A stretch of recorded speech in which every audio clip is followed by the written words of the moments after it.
A federal judge rebukes special counsel Robert Mueller and springs Paul Manafort from life in the clink. Hide your kids, hide your wife. Paul Manafort will be out of prison within about 2 years. As Mueller goes down at court, wages go up for the first time in over a decade. Amid all the controversies, we zoom out and consider what the Trump legacy might look like 20 years down the road. Then, International Women's Day sparks the communist revolution in Russia, and kids go on strike to protest climate change. Do you have to produce something to go on strike? We'll find it. We will analyze all of it. I'm Michael Knowles, and this is The Michael Knowles Show.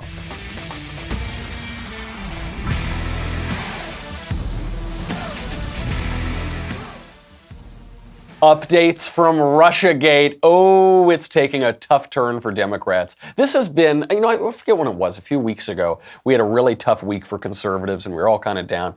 And then this past 2 weeks, 3 weeks maybe, the Green New Deal.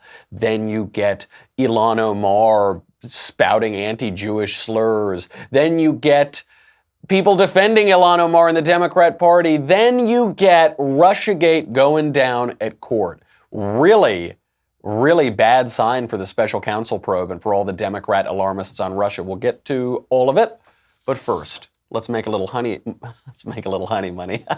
I've been flying around a lot. I was in Cincinnati last night. We'll talk about that speech as well. But first, let's thank Untuck It.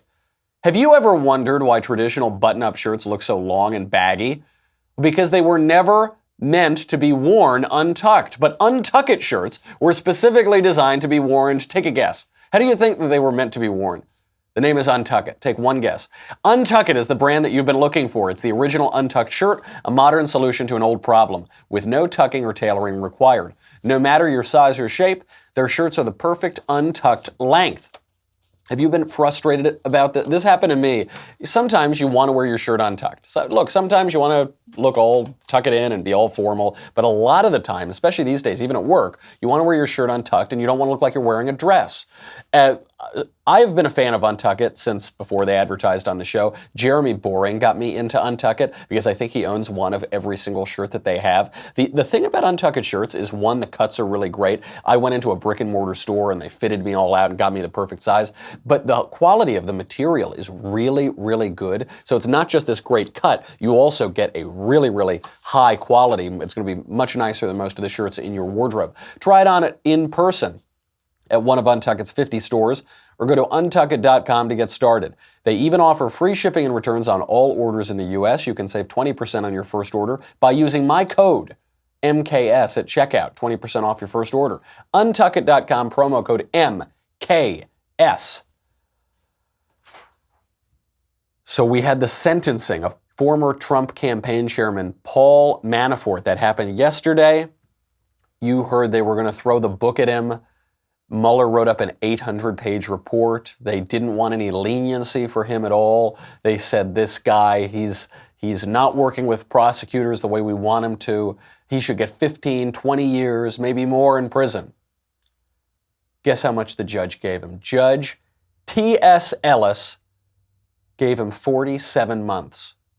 But that includes the time he's already been in prison. So actually, he's only going to serve another 38 months. And that's not even true, because he's almost certainly going to get out 6 months early. So he's going to get, 32 months? He's going to be out in a little over a year, or a little over 2 years, 2.5 years. That is a huge rebuke of Mueller. And that's what this is really about. The stakes here are for the Russia investigation. This judge, T.S. Ellis, actually, in a fairly direct sense, rebuked the special counsel investigation here, because he made a point to acknowledge that this sentence, these crimes, had nothing to do with the Trump campaign and Russia. This is a humiliation for the special counsel. This is a humiliation for the Russia probe. Manafort was the guy. He was the one who worked with the Russians for years. He was working with pro-Russian forces in Ukraine. When he was running the Trump campaign, he was talking to people. He must have had nefarious dealings. They went after him, 800-page report, and they give him 47 months, which really becomes 32 months. Pathetic. Oh, absolutely pathetic. So what What is the point here? Where does this come from? Why was it so different than all of the mainstream media expected? This gets to the importance of the judges, because this judge, as the mainstream media are going to tell you now, was appointed by Ronald Reagan in 1987. Oh, they are fuming. Oh, they wanted Manafort to rot, never see his kids again. Here is the reaction from MSNBC.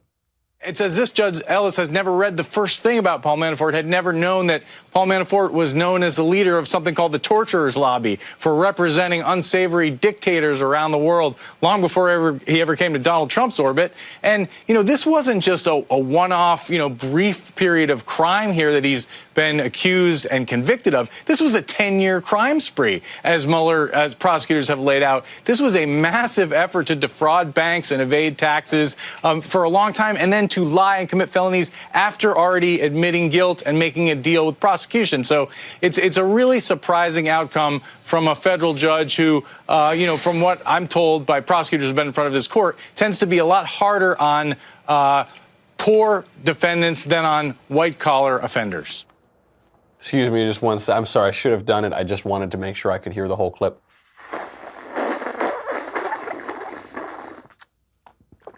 Oh, yeah.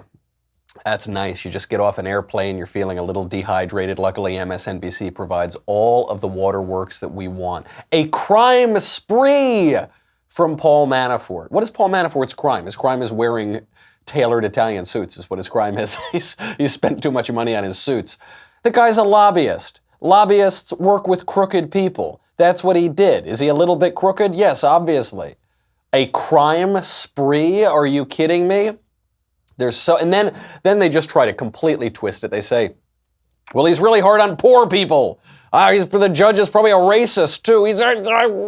Because they wanted to send him to the clink for anything. They are so desperate. This is the trouble. Last night I was talking about global warming at the University of Cincinnati, and I made the point, if you are going to predict the end of the world, if you are going to predict the apocalypse, you only get to do that once.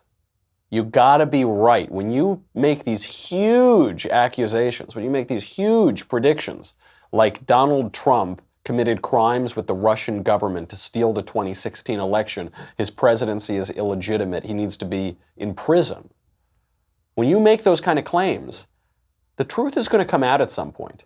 When Al Gore says the world's going to end in 15 years, when Ocasio-Cortez says the world's going to end in 12 years, that time is going to come. He said that the polar ice caps could be melted by 2014. 2014 came. It seemed like it was so far in the distance when Al Gore made that movie in 2006. But then 2014 came around, what happened? There was more ice mass in the polar ice caps than there was in 2006. And then he became a laughingstock. And then no one saw his sequel. And now nobody listens to Al Gore. Even fewer people listen to him now than listened to him in 2006. That's the trouble with the Russia claims. They were so furious after they lost the 2016 election, they had to blame it on somebody, so they blamed it on the Russians. They made up this huge story that has distracted our politics for over 2 years now.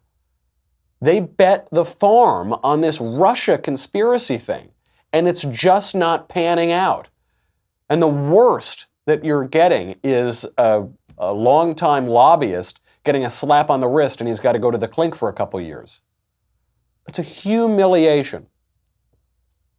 And what else in Russiagate? We found out today, you remember Trump's personal lawyer, Michael Cohen, testified before Congress and basically gave nothing, no new information, just testified that Trump is a big meanie and a really bad guy.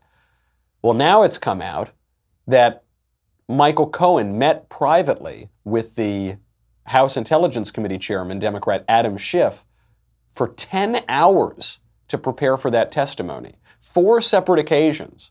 10 hours of testimony. Schiff, who lives in California, represents a district in California, flew out to New York to meet with Michael Cohen.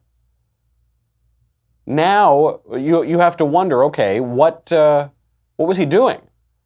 Was he, obviously he was coaching the witness.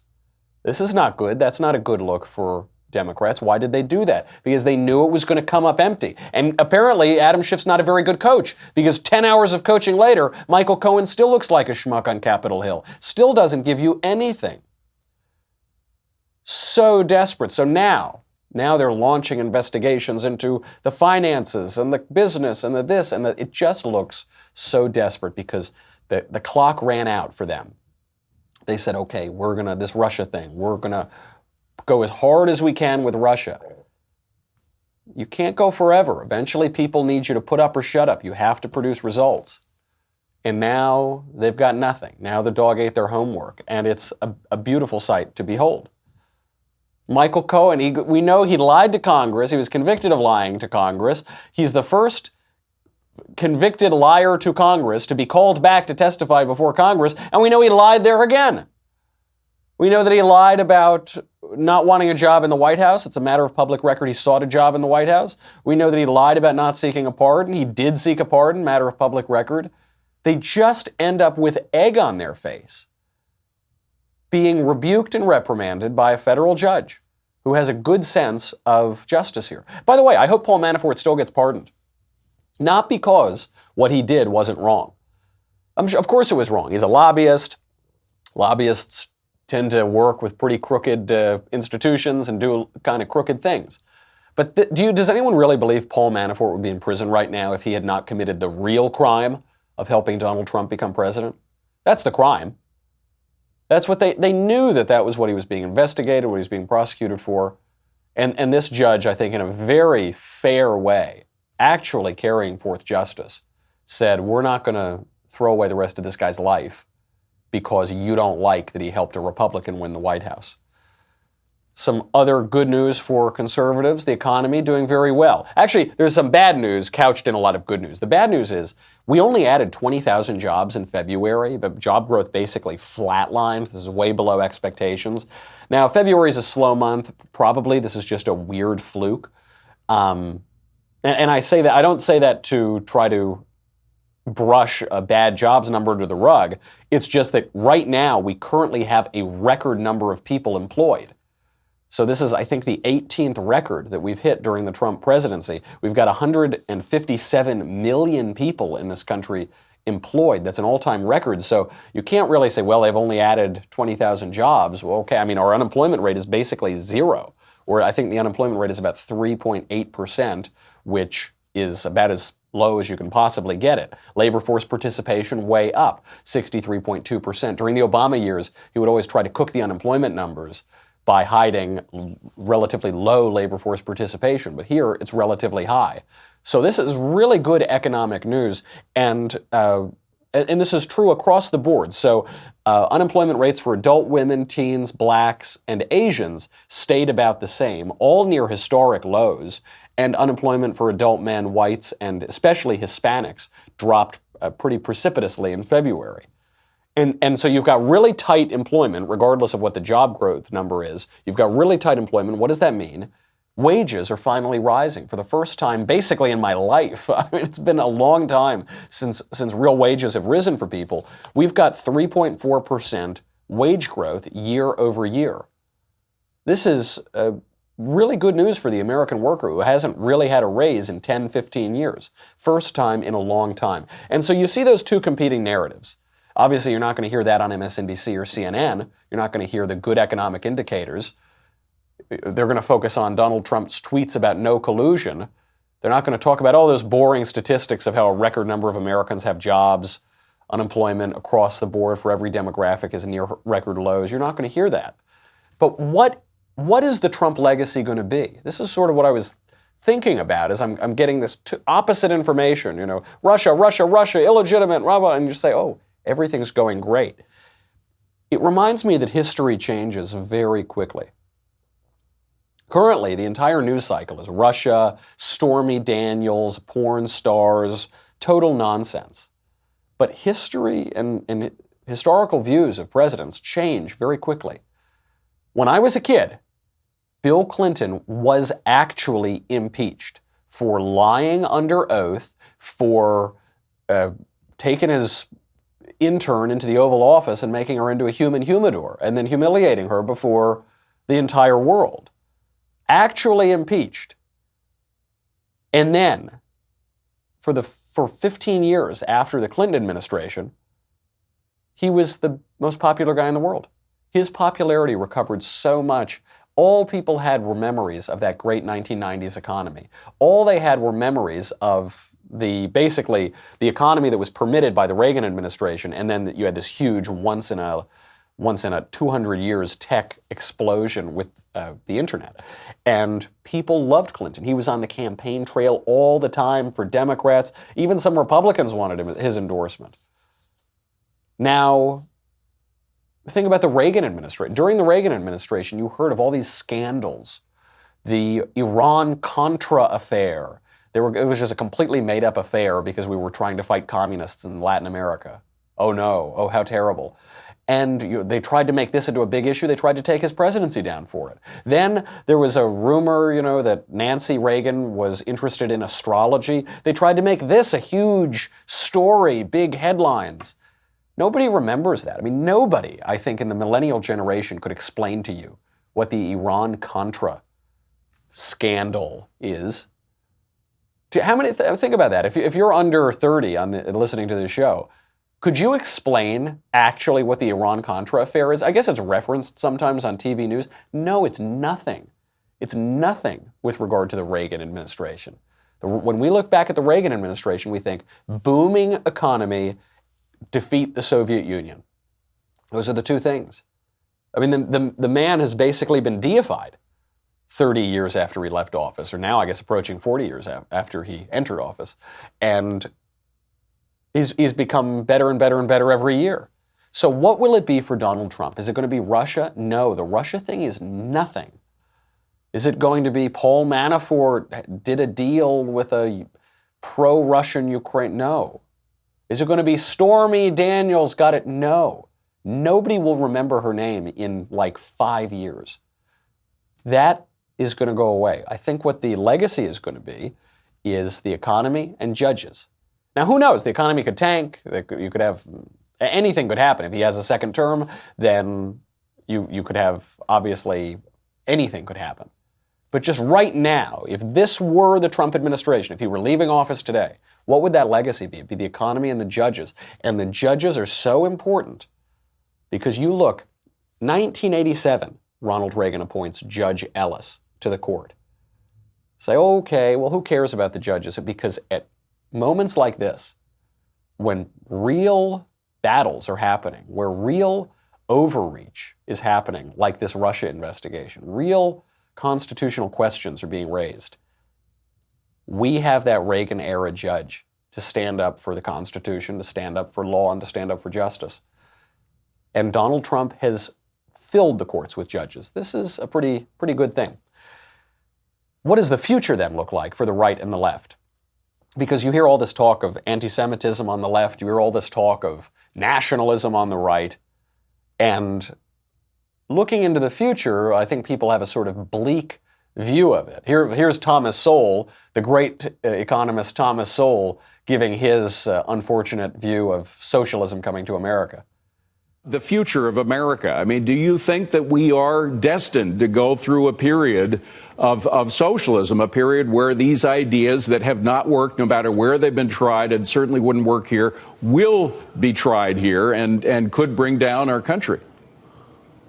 Well, the predictions of economists do not encourage me to go far in that direction. But I do have a great fear that in the long run, we may not make it. And I hate to say that, but and the one thing that keeps me from being despairing is of course we don't know. There's so many things we can't possibly know, and so we may make it, but I wouldn't bet on it. Thomas Sowell wouldn't bet on it. Very intelligent guy, very good observer of culture and politics, obviously great economist. Economics is a dismal science. And I'm reminded, though, of John Maynard Keynes, another great economist, who said, in the long run, we're all dead. So what Thomas Sowell is seeing is that America is careening towards socialism. That may well be true. It certainly was careening towards socialism in the 60s and 70s. And then Reagan came in and changed all of that. Now it seems to be careening towards socialism again. Can we stop it now? President Trump says America will never be a socialist nation. The way I'm seeing the future, though, is that the right and the left are beginning to look a lot more in America like they do in Europe. We're told this is a very terrible thing. Oh, no, American right wing is totally different, way better than the European right wing. They're not comparable at all. And the American left wing used to be very different than the European left wing. Now we're seeing a little bit more similarity. What is the European left wing? It's anti-Semitic and socialist. That's it. I can describe it in two categories. And you're seeing that turn with the new fresh faces of Congress. You're seeing them say no to the party leadership. They said, this is the direction that we want to go in. We don't like Israel, we don't really like the Jews that much, and we love socialism. Okay, that's a lot. And the American right, a little bit, is heading in that European direction of embracing nationalism, of saying, listen, we like our country, we like our culture. We want to talk a little bit more about our country and our culture and securing our borders and not just saying that anybody can come in whenever they want, do whatever they want. We're going to focus a little bit more on the nation and the nation state, the Westphalian system that has governed the world for 400 years. Now,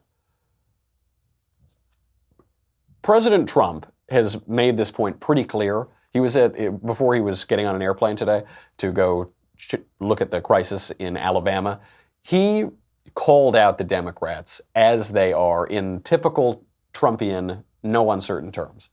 I thought yesterday's vote by the House was disgraceful because the Democrats have become an anti-Israel party.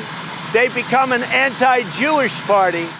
True, that's true. That's true. And he could take it even further and say they've become the European left. But I'm not sure that this is a terrible thing. I mean, it's obviously, I don't want socialism and I don't hate Jews, so but I don't like the left either, so, where are we? But I don't think it's such a terrible thing that clearer distinctions are being made. Because I think when people say, well, the European form of politics and the American form of politics are totally different, they're incomparable, they have nothing to do with one another, that's obviously ridiculous. We come from Europe. Our country comes from Europe. Our laws come from Europe. Our political philosophy comes from Europe. Our culture comes from Europe. Our religion comes from the religion that built Europe. That's where our ideas come from. And so it's not surprising that our politics might have some similarity to European politics as well. Maybe there was a divergence for a period after the war, the Second World War, where Europe was so decimated, America was unchallenged in the West, that there might have been some divergence, the sort of liberal consensus, the American hegemony throughout all of the West. But those days were obviously numbered. At a certain point, the West is going to rebuild, Europe is going to rebuild, and things are going to change. Certainly after the fall of the Soviet Union, those two superpowers dividing the world up amongst them changed. Then there was American hegemony, there was the American superpower. Now you have other powers rising as well, and those old eternal political questions come back. And I think the future it doesn't look exactly like our past, but by looking at our past, we can learn about our future. This is the trouble in the United States, where we don't study history. People don't study history. They don't study history in elementary school, middle school, high school. They don't study it in college. What they study is ideology, and that's a very poor substitute. And if people want to see where the politics is going, it would probably behoove them to look into our history, to look into our past. Unfortunately, though, today, the left is so busy trying to erase our past, censor our past, knock down statues, turn away murals, turn away depictions, that they're not going to be able to learn very much, and which is where you get childish idiocy and activism, such as the global climate strike, which is being led by actual children. And the left believes this is a very beautiful and profound thing. We'll get to that. We'll also obviously get to International Women's Day, one of the worst days in the history of the world. Not because I love women. You know I love women. But International Women's Day is just a communist contrivance that destroyed Russia and much of the 20th century. We'll explain how, but first, go to dailywire.com. $10 a month, $100 for an annual membership. You get me. You get the Andrew Klavan Show. You get the Ben Shapiro Show. You get to ask questions in the mailbag. You get to get the Matt Walsh Show. You get to ask questions backstage. You get Another Kingdom. And you get 47 months for Paul Manafort. Oh, no. Oh, that's good. Get your tumbler so that you can store your 47-month supply of leftist tears. Go to dailywire.com. We'll be right back with a lot more.